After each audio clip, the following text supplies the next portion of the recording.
Alauna ng madaling araw, halos wala ng sasakyang dumadaan. Si Marco, isang fresh graduate na nakakuha ng trabaho bilang call center agent, ay nagmamaneho pa uwi sa bago nilang inuupahang apartment sa Cubao. Napilitan siyang dumaan sa Balete Drive dahil sa matinding traffic sa pangunahing kalsada. Nagbabala na ang kasamahan niya sa trabaho tungkol sa kalsadang iyon, ang mga kwento ng White Lady, ngunit pinili niyang ipagsawalang bahala. Sa isip niya, mga matatandang pamaihin lang iyon. Habang binabaybay niya ang kalsada, agad siyang sinalubong ng nakakabinging katahimikan.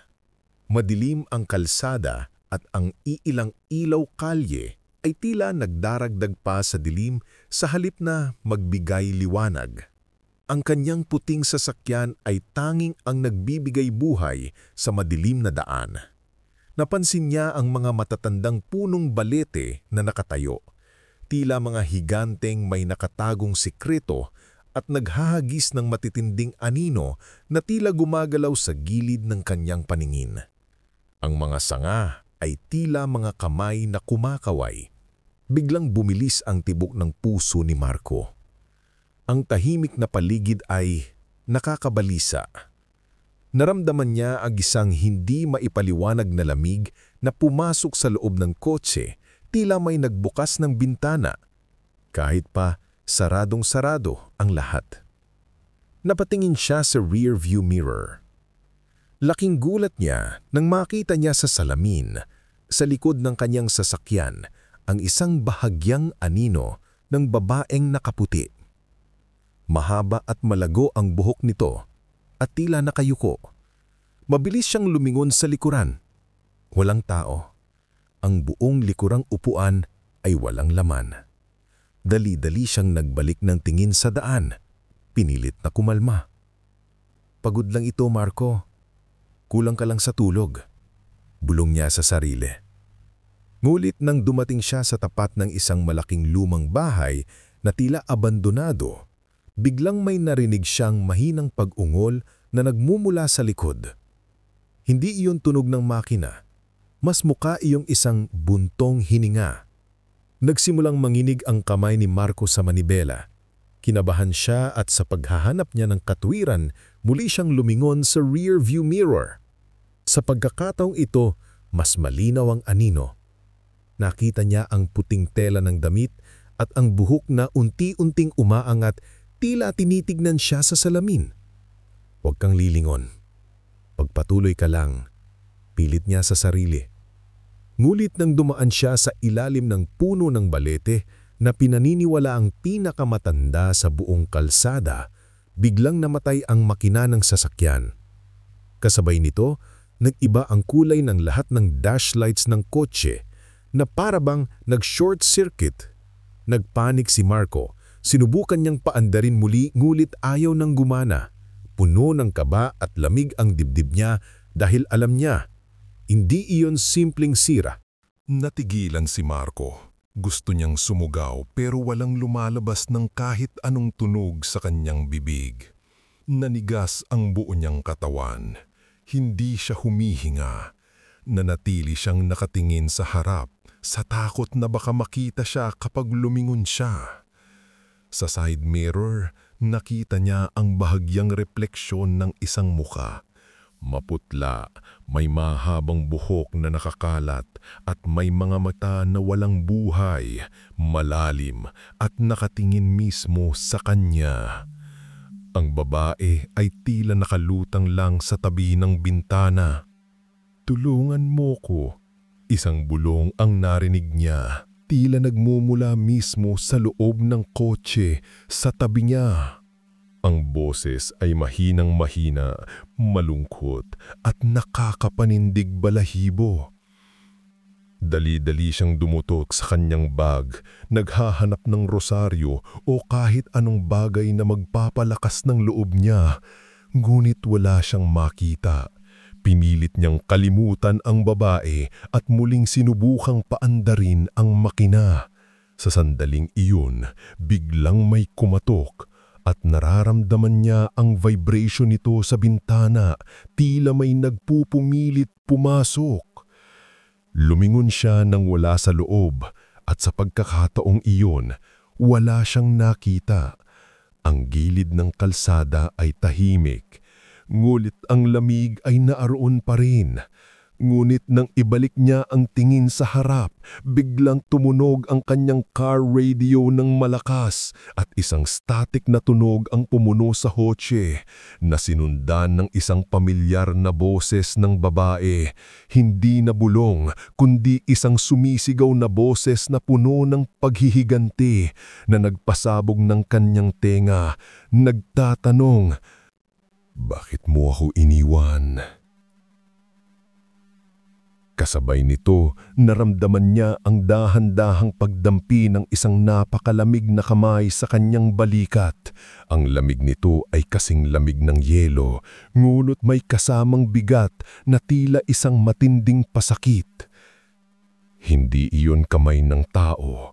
Ang mga daliri ay manipis at mahaba at naramdaman niya ang matutulis na kuko na unti-unting lumulubog sa tela ng kanyang damit. Napuno ng takot si Marco. Ang kanyang paghinga ay naging mabilis at halos hindi na siya makagalaw.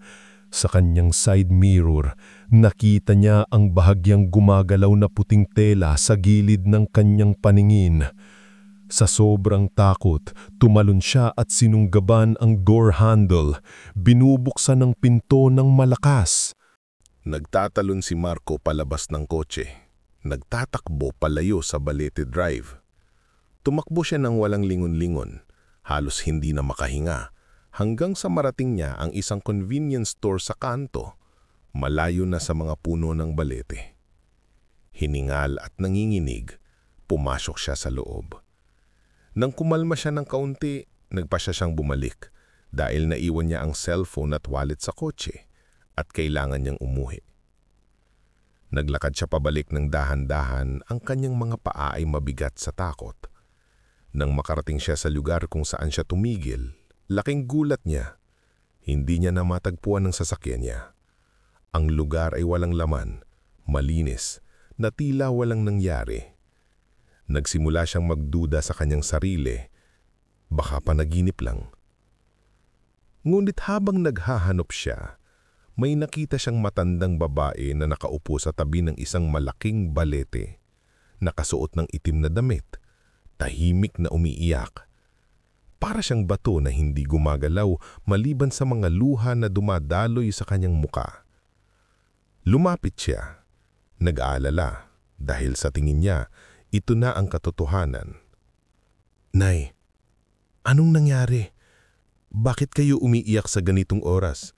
Tanong niya, sinubukan niyang maging kalmado. Tumingala ang babae at nakita ni Marco ang mga mata niyang puno ng matinding kalungkutan at pag-asa. "Ang anak ko, nawawala siya. Matagal na siyang nawawala. Dito siya huling nakita." Anang matanda, ang kanyang boses ay garalgal.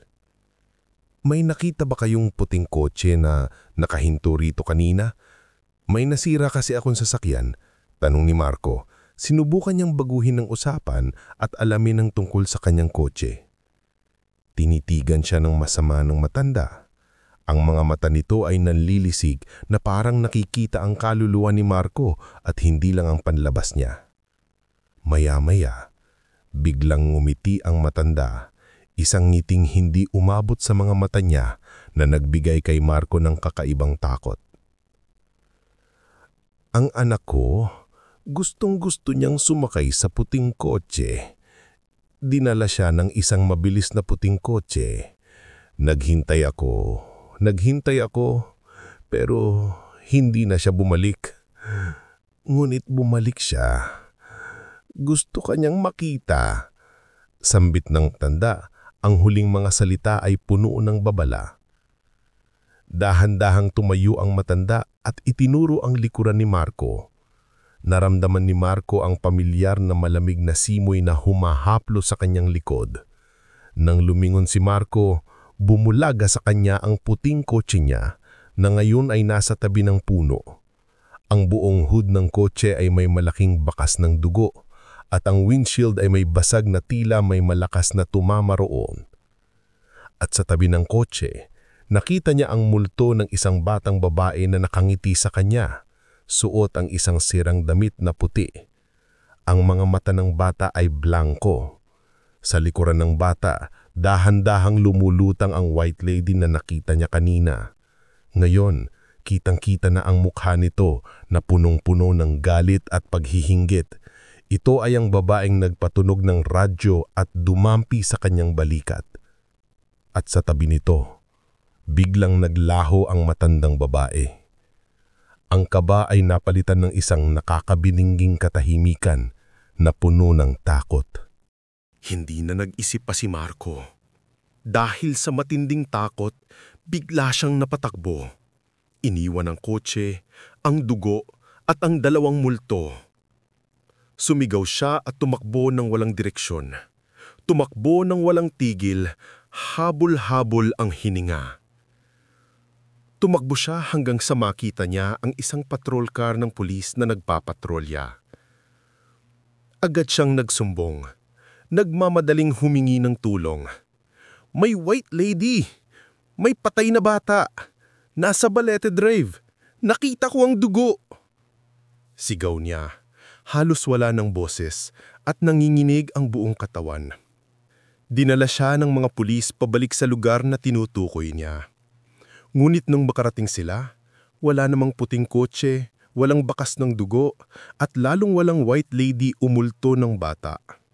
Ang natagpuan lang nila ay ang lumang punong balete at ang nakabibinging katahimikan. Walang damage o anuman sa kalsada. Tinitigan siya ng mga pulis na tila nasisiraan siya ng ulo. Pinagpapawisan si Marco at alam niyang hindi siya nagkakamali.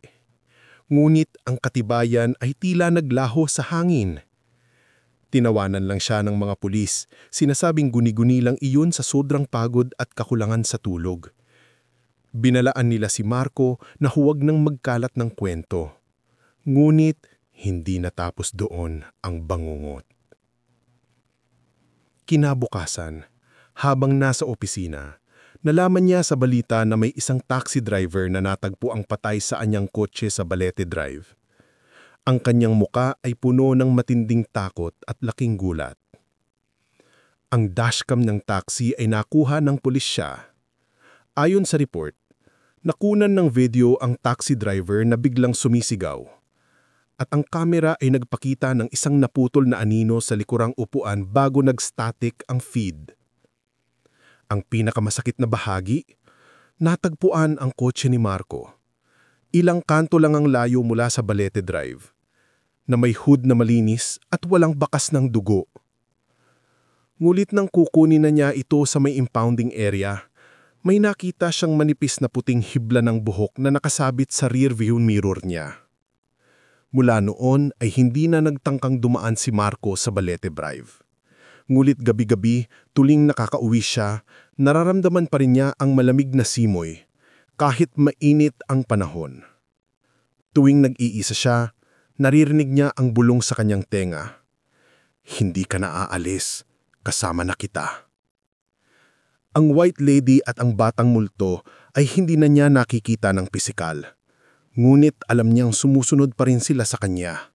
Sa bawat tingin niya sa rearview mirror, sa bawat lamig na dampi ng hangin na nararamdaman niya sa likod niya. Alam niyang ang kanyang nakaraang pagtakas ay simula pa lamang ng kanyang walang hanggang paglalakbay kasama ang mga kaluluwa ng Balete Drive.